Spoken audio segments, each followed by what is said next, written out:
नमस्कार, आप देख रहे हैं द न्यूज़ रूम 24 आवाज़ और मैं हूं पवन शर्मा। मेरे क्षेत्रवार विधानसभा सर्वे के एक नए एपिसोड में आपका स्वागत है। हमें उम्मीद है कि हमारे कार्यक्रम आपको अच्छे लग रहे होंगे और ये भी हम उम्मीद करते हैं कि आप इनको ज़्यादा लाइक शेयर करें और जिस तरह से आपका प्यार इस समय हमें मिल रहा है ये आगे भी मिलता रहे।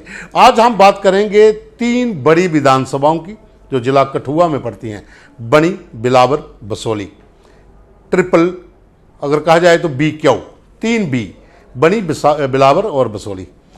तीनों का अपना अपना इतिहास है, तीनों का राजनीतिक भी इतिहास बहुत अच्छा है और तीनों विधानसभा जो हैं जो डिस्ट्रिक्ट कठुआ के अंदर एक बड़ी विधानसभा हैं।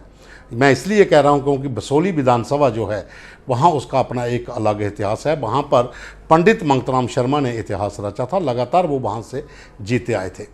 हम अगर राजनीतिक चीज़ों को अभी एक साइड पे रखें तो पहले बात करें, सबसे पहले हम लेते हैं बिलावर विधानसभा जो है। बिलावर विधानसभा का अपना एक अलग इतिहास इसलिए है कि बिलावर को जो स्थापना है जो राजा भूपत पाल ने 1598-1614 के बीच की थी और बसोली के जो राजा थे उनकी जो राजधानी हुआ करती थी और तभी से सब लोगों का नाम बिलावरिया जो है वो इसी नाम से जाना जाता है। बिलावर का अपना एक इतिहास इसलिए भी सबसे बढ़िया है क्योंकि यहाँ पर पांडवों का एक मंदिर है। पांडव जब अज्ञातवास में थे तो उन्होंने यहाँ पर अपना समय बिताया था और बिलावर में उन्होंने एक मंदिर का निर्माण किया था और जिस मंदिर को यहाँ महाबिलेश्वर मंदिर कहा जाता है और वहाँ पर उसकी अपनी एक अलग आस्था है। और वहाँ बिलावर की अगर हम बात करें तो बिलावर भी इस समय अगर वहाँ से आप जितने भी डॉक्टर्स या IAS, KS या KPS देखते हैं तो उनकी भी संख्या बहुत ज़्यादा है। पढ़े लिखे लोगों का जो पूरा एक इलाका है बिलावर विधानसभा जो है, इस पूरे इलाके के लोग ज़्यादा पढ़े लिखे हैं। वहाँ पर जो साक्षरता दर है वो बहुत ज़्यादा है और इसलिए बिलावर का राजनीतिक जो कैरियर है वो भी बहुत अच्छा है। बिलावर की हम बात कर रहे थे तो बिलावर में जहाँ पर प्राचीन मंदिर हैं उसके साथ साथ एक बहुत ही प्रमुख स्थल है माता सुकराला का। और कहा जाता है कि माता सुकराला 9 देवियों में सबसे बड़ी बहन थी, माता वैष्णो देवी की बड़ी बहन है। और सुकराला माता के मंदिर में भी लोग एक आस्था के साथ जाते हैं कि जो भी मन्नत वहाँ मांगी जाती है वो पूरी होती है। तो बिलावर के भीतर जहाँ प्राचीन सभ्यता के मंदिर जहाँ पर हैं, पुराने मंदिर जहाँ पर शिव के हैं, बहुत अच्छी वैली है और उसके साथ साथ माता सुकराला का मंदिर भी बिलावर में ही स्थित है। हम आपको राजनीति की बात करते हैं तो बिलावर में 1962 में पहली बार राम खजूरिया नेशनल कॉन्फ्रेंस से विधायक जीते थे। उसके बाद 1967 में बलवीर सिंह और फिर 1972 में रणधीर सिंह इंडियन नेशनल कांग्रेस से विधायक जीते। 1996 में बलवीर सिंह नेशनल कॉन्फ्रेंस से जीते। 2002 में मनोहर लाल वहाँ पर इंडिपेंडेंट MLA के रूप में उभर कर सामने आए और फिर उन्होंने कांग्रेस ज्वाइन कर ली और 2002 में वो कांग्रेस की टिकट पर वहाँ से चुनाव जीते। 2008 में उन्होंने ये कांग्रेस की टिकट पर चुनाव जीता, लेकिन 2014 में डॉक्टर निर्मल सिंह जो डिप्टी CM बनाए गए उन्होंने उन्हें हराया और भारतीय जनता पार्टी की वहाँ पर जीत हुई।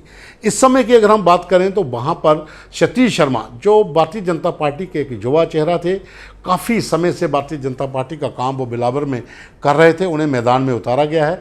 उनकी टिकट पक्की कर दी गई है क्योंकि अब जो लिस्ट एक बार पहले गई थी उसके बाद लिस्ट में सतीश शर्मा का नाम फाइनल है, लेकिन वहाँ पर मुकाबला जो है इस समय कांग्रेस के साथ है। तो कांग्रेस के वहाँ पर अगर अभी की स्थिति देखी जाए तो वहाँ पर जो डॉक्टर मनोहर लाल हैं जो इंडिपेंडेंट लड़े थे, बाद में उन्होंने कांग्रेस ज्वाइन की थी, फिर कांग्रेस को छोड़कर वो गुलाम नबी आज़ाद के साथ चले गए थे।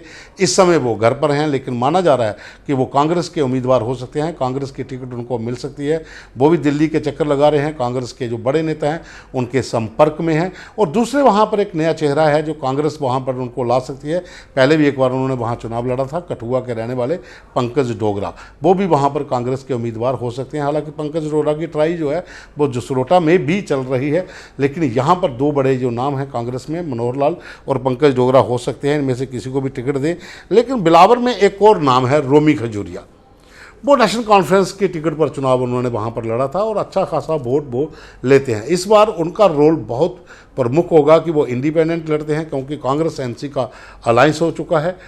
किस टिकट के ऊपर वो दावेदारी, कौन सी टिकट उनको मिल सकती है, अगर कांग्रेस की अगर ट्राई करें तो वहाँ पर, या फिर वो इंडिपेंडेंट आते हैं तो त्रिकोणीय मुकाबला बिलावर में देखने को मिलेगा। लेकिन फिर भी वहाँ पर जो एज है वो भारतीय जनता पार्टी का है।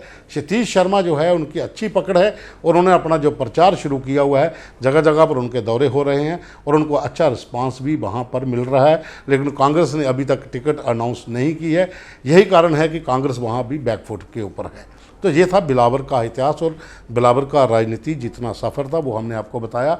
अब हम चलते हैं बसोली। बसोली एक बहुत ही प्रमुख धार्मिक नगरी है, संस्कृत का हब कहा जाता है। चूड़ामणि संस्कृत इंस्टीट्यूट यहाँ पर है और बसोली से भी बहुत ज़्यादा पढ़े लिखे लोग हैं, अफसर्स हैं पुलिस में, एडमिनिस्ट्रेशन में, डॉक्टर्स हैं, इंजीनियर्स हैं। तो बसोली और बिलावर की अगर हम बात करें तो यहाँ पढ़े लिखे लोगों की बहुत ज़्यादा तादाद है, साक्षरता दर यहाँ पर भी बहुत अच्छा है। और बसोली इसलिए भी बहुत ज़्यादा पॉपुलर है कि बसोली की पेंटिंग दुनिया भर में प्रसिद्ध है, जिसे बसोली पेंटिंग कहा जाता है। बसोली की रामलीला दुनिया भर में प्रसिद्ध है। बसोली के पास एक पोर्थू बीच है, वो भी एक माना हुआ बीच है। उसकी भी अब अगर कहा जाए तो टूरिज़्म को लेकर भी बसोली काफ़ी ज़्यादा वो उस मैप के ऊपर है, सुर्खियों में है। और उसके साथ साथ वहाँ पर जो एक खाने पीने की बात करते हैं तो बसोली का अम्बल बहुत पॉपुलर है। अम्बचूर जो होता है उसका वो अम्बल बनता है और बसोली के भीतर हर घर के भीतर ये डिश होती है कि बसोली का अम्बल जो है वो बनाते हैं। और जो भी लोग वहाँ पर रिश्तेदारों के में जाते हैं तो उनकी चॉइस यही होती है कि बसोली का अम्बल वहाँ पर खाया जाए। मदिरा वहाँ पर बहुत अच्छा बनता है। मदिरा का भी जो नाम है वो सब जगह पर मशहूर है कि बसोली का मदिरा, बसोली का अम्बल, बसोली की पेंटिंग, बसोली की रामलीला। और बसोली की एक और चीज़ वहाँ पर मैं आपको बताऊँ कि इस समय टूरिज़्म के अगर हम उस लिहाजे को देखें तो बसोली इस समय अग्रणीय है, सबसे आगे चल रही है। और जैसे मैंने पहले कहा कि संस्कृत का एक बड़ा इंस्टीट्यूट चूड़ामणि संस्कृत विद्यालय वहाँ पर है और बहुत से बच्चे वहाँ पर संस्कृत का अध्ययन कर रहे हैं, वहाँ शिक्षा ले रहे हैं। अब करते हैं हम इनकी बसोली की अगर हम बात करें राजनीति की तो पंडित मंगतराम शर्मा, जैसा मैंने पहले कहा, डिप्टी सीएम रहे, कांग्रेस के कद्दावर नेता थे, दिवंगत हैं। और वो वहाँ पर 1962, 1967, 1972, 1977 और 1983 तक लगातार वो वहाँ पर विधायक रहे। और उसके बाद 1987 में जगदीश राज पोलिया जो कांग्रेस के थे उन्होंने वहाँ पर चुनाव जीता। 1996 से लेकर 2002 तक चौधरी लाल सिंह वहाँ पर विधायक रहे इंडियन नेशनल कांग्रेस के। और 2004 में कांता डोत्रा जो लाल सिंह की पत्नी है वो वहाँ पर विधायक रही। 2008 में जगदीश राज पोलिया भारतीय जनता पार्टी की टिकट पर चुनाव जीते। 2014 में लाल सिंह फिर वहाँ पर भारतीय जनता पार्टी का चुनाव जीते, जब लाल सिंह ने कांग्रेस को छोड़कर भारतीय जनता पार्टी को ज्वाइन किया था। इस समय वहाँ पर दो बड़े उम्मीदवार हैं। दर्शन सिंह जो एक बिजनेसमैन है, बसोली से बाहर रहते थे, अब बसोली में आ चुके हैं, वो वहाँ पर भारतीय जनता पार्टी के उम्मीदवार हैं। और माना जा रहा है कि दर्शन सिंह की पहाड़ी इलाकों में अच्छी पैठ है। और दूसरे उम्मीदवार हैं चौधरी लाल सिंह, एक बड़ा नाम, एक चर्चित चेहरा, इस समय कांग्रेस के हैं। हाल ही में उन्होंने लोकसभा का चुनाव लड़ा था डॉक्टर जितेंद्र सिंह के खिलाफ और वो चुनाव हार गए थे, लेकिन वोट बहुत ज़्यादा लिया था। और इस समय चर्चित चेहरा हैं, एक अच्छे नेता हैं। अगर कहा जाए तो जम्मू की बात रखने में चौधरी लाल सिंह का भी नाम सबसे आगे चलता है। और चौधरी लाल सिंह इस समय बसोली में हैं और भारतीय जनता पार्टी का कांग्रेस के साथ कड़ा मुकाबला वहां पर होने की संभावना है, क्योंकि लाल सिंह भी कड़ी टक्कर दे रहे हैं और दर्शन सिंह जो है उनका पहाड़ी इलाकों में अच्छा वोट बैंक है और दोनों के बीच कड़ी टक्कर हो सकती है। और वहां पर किसको एज मिलता है वो वोटर पर डिसाइड करता है, लेकिन अगर कहा जाए तो दो ही बड़े चेहरे हैं, भारतीय जनता पार्टी और कांग्रेस, दोनों के बीच कड़ा मुकाबला वहां पर है। और तीसरी विधानसभा है बनी। बनी अनएक्सप्लोर बनी आप कह सकते हो कि बनी को किसी ने तवज्जो नहीं दी, चाहे कांग्रेस की सरकार रही, चाहे बीजेपी की सरकार रही, चाहे नेशनल कॉन्फ्रेंस की सरकार रही, बनी की ओर किसी ने तवज्जो नहीं दी। बनी एक ऐसा टूरिज्म हब है, एक ऐसा स्पॉट है, अगर वहाँ पर सरकारें नज़रें रखती, वहाँ पर सरकार अगर डेवलपमेंट का काम करती तो बनी जो है ये देश भर में, अगर विदेश में भी इसका नाम बाहर निकल कर आता और दुनिया जहाँ पर घूमने के लिए आती, क्योंकि यहाँ पर इतनी प्यारी प्यारी वैली हैं, डगर वैली है, सरथल वैली है, बहुत सी ज़्यादा स्नोफॉल जब होता है, सेब वहाँ पर होता है, तो बनी एक बहुत अच्छी प्लेस थी। लेकिन किसी ने इसकी ओर ध्यान नहीं दिया। डेवलपमेंट की अगर हम बात करें तो सरकारें सभी रही, लेकिन बनी हमेशा नज़रअंदाज रही। बनी जो है ये हिमाचल के साथ भी सटती है और जो जम्मू कश्मीर का जो हिमाचल की सीमा उसके साथ सटा हुआ ये पहाड़ी विधानसभा क्षेत्र है। यहाँ की हम बात करें तो 1996 में यहाँ पर गुलाम हैदर मलिक ने नेशनल कॉन्फ्रेंस की सीट पर पहली बार चुनाव जीता था। 2002 में प्रेम सागर अजीज़ जो इंडियन नेशनल कांग्रेस के थे वो जहाँ से चुनाव जीत कर आए। 2008 में लालचंद भारतीय जनता पार्टी की टिकट पर चुनाव जीते और 2014 में जीवन लाल ने जहां पर भारतीय जनता पार्टी का चुनाव जीता। अभी भी अगर हम बात करें तो भारतीय जनता पार्टी ने टिकट जीवन लाल को दी है। हालांकि प्रेम सागर अजीज ने भारतीय जनता पार्टी ज्वाइन की थी, लेकिन उनको पीछे रखा गया है, टिकट जो है वो जीवन लाल जी को दे दी गई है। और कांग्रेस की अगर हम जहां पर बात करते हैं, कांग्रेस में एक युवा चेहरा है काजल राजपूत, राहुल गांधी की करीबी है, बनी के इलाके में अच्छी फुटेज है, बनी के लोकल लोग उसको बहुत लाइक करते हैं। महिला उम्मीदवार हैं और इस समय कांग्रेस के पैनल में नंबर 1 पर हैं काजल राजपूत, और वो अपना प्रचार भी शुरू कर चुकी हैं।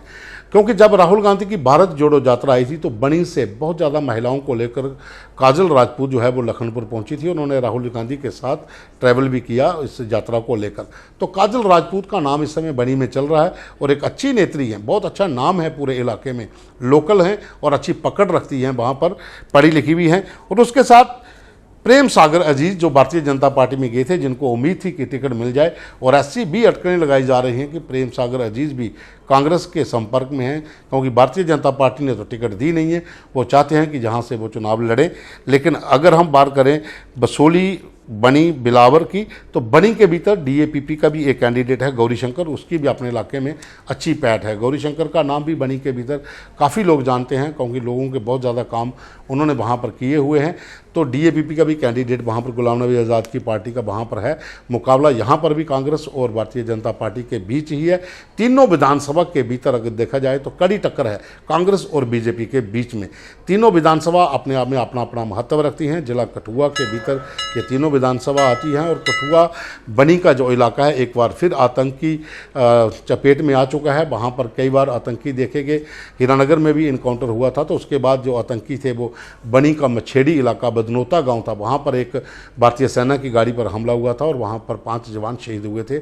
अभी भी उस पूरे इलाके में बनी, बदनोता जो सियोजदार के साथ सटा हुआ इलाका है मछेड़ी का, वहाँ पर बड़े पैमाने पर सर्च ऑपरेशन भी चल रहा है। और इस समय चुनाव है तो बड़ी संख्या में वहाँ पर फोर्सेस को भी डिप्लॉय किया गया है, पैरामिलिट्री फोर्सेस को भी। तो आज ये सर्वे जो था ये तीनों विधानसभा का था, बिलावर, बनी और बसोली। अब देखते हैं तीनों पे कौन जहाँ पर विधायक बनता है, तीनों विधानसभा में कौन कौन बाजी मारता है। इसी सिलसिले को हम आगे भी जारी रखेंगे और हम उम्मीद करते हैं कि आप हमें कमेंट करें, राय दें कि हमारा कार्यक्रम कैसा लग रहा है। और हम एक बार फिर अगली बार जो है और विधानसभाओं का सर्वे लेकर आपके सामने हाजिर होंगे। अभी के लिए बस इतना ही, धन्यवाद।